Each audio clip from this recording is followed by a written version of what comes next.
it's time to see now how Copra can be exploited in a language classroom.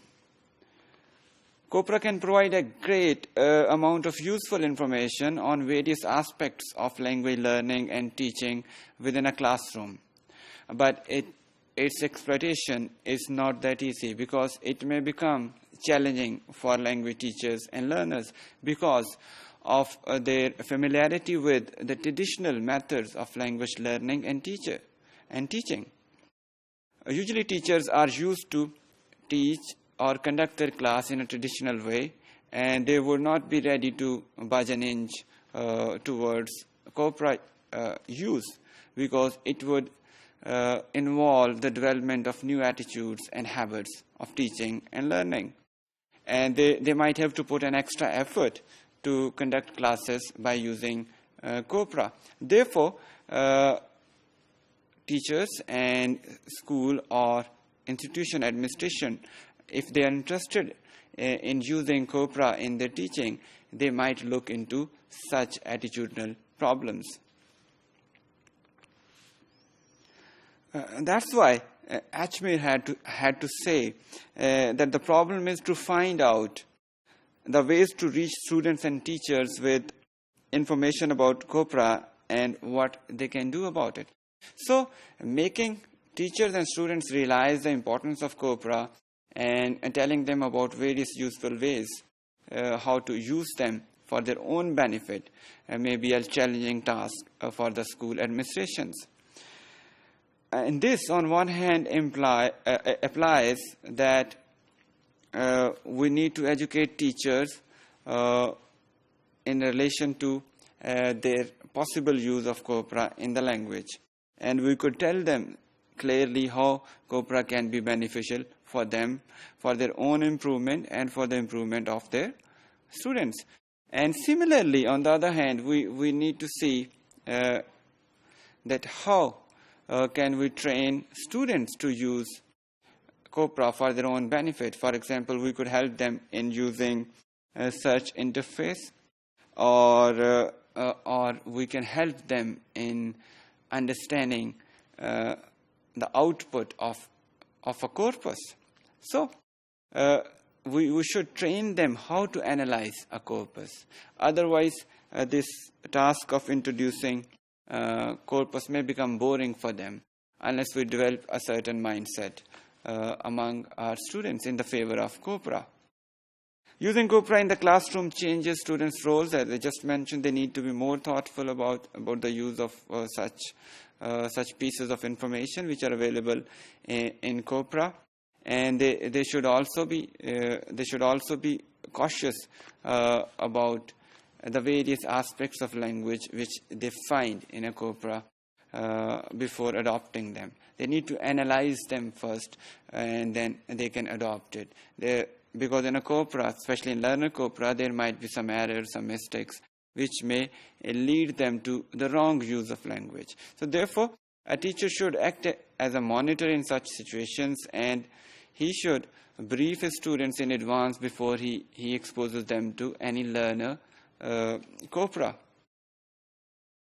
With the corpus and the appropriate toolkit, the student can actually test the conventional wisdom of the textbooks and find out what really happens in connected text. So in Copra, he can find, as I said earlier, he can find the traces of real life language use, and he could compare it with the language available in textbooks.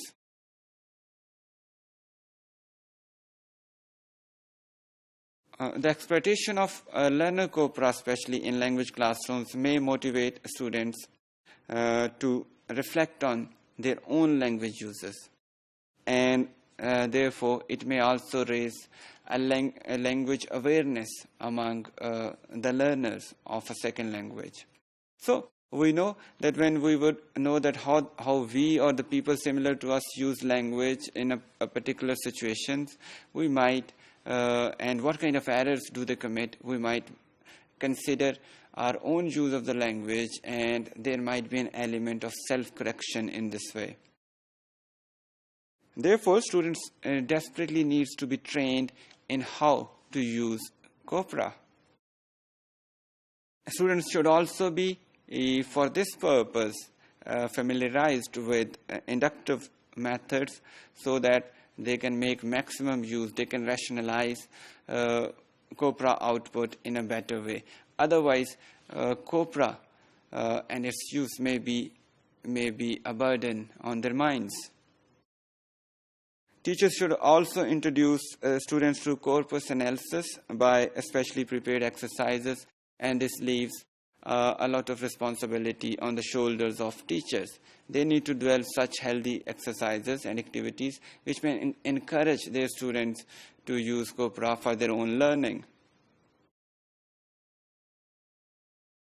Students can develop various activities, and they can develop their own Copra and can make use of already available Copra in the field of phraseology and syntax as well. Then I'll just share one of the ways how activities can be developed, classroom activities may be developed based on Copra. For example, we can ask our students, we can show them some collocates and ask our students to guess the words which is missing there. And then we reveal the collocates of a word one by one. And in competitive groups, students have to guess what the word might be. And fewer the turns they take to guess the word, the more points they would score. In front of your screens, you can see I have written down few words, and the first word in all these words is missing. So you might guess in a while that which word would more usefully fit in these places. For example, we have the words fees, framework, proceedings, rights, and system. In all these 5 examples, there would be one word which would fit in accurately in all these collocations. And if you are thinking about the word legal here, you might score a point for your team because legal would fit in with all these words. And for an extra bonus or enhancing the impact of such activities, teacher might ask further to his students. For example, he may ask, what do you think the top collocate of legal might be? He may further enhance the activity. And somebody might say legal aid. And thus he or she might score another point. There could be multiple ways through which activities may be devised from the pieces of language or the samples of language available in Copra. It depends upon the purpose and the need of our learners, which we should always consider while devising any activities based on Copra language.